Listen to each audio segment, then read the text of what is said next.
Marc, un astrophysicien passionné, reçoit un appel urgent d'un vieil ami, Paul, travaillant dans un centre de recherche isolé en montagne. « Ils ont trouvé quelque chose, Marc.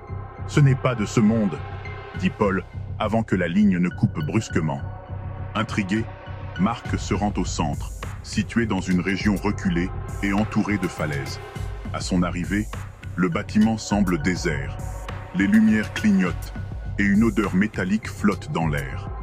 Dans le laboratoire principal, il trouve des écrans brisés et des documents éparpillés. Une vidéo encore fonctionnelle attire son attention.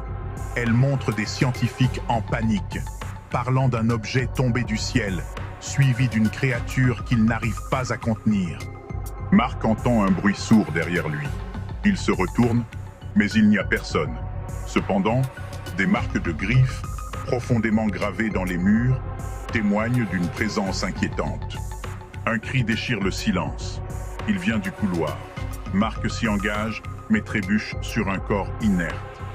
C'est Paul, les yeux ouverts, figé dans la terreur. Sur son torse, un symbole étrange est gravé. Avant qu'il ne puisse réagir, un grincement retentit, suivi de pas lourds. Dans l'obscurité, deux yeux luminescents apparaissent. Marc murmure « Ce n'est pas possible !» Une ombre gigantesque s'avance.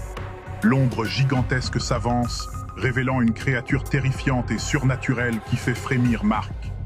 Marc, les yeux écarquillés, cherche désespérément une issue alors que la créature s'approche, menaçante et terrifiante. Marc prend un pas en arrière, la peur se lisant sur son visage alors qu'il se prépare à une confrontation impossible. Le cœur de Marc s'emballe alors qu'il jette un coup d'œil autour du laboratoire, cherchant désespérément quelque chose pour se défendre.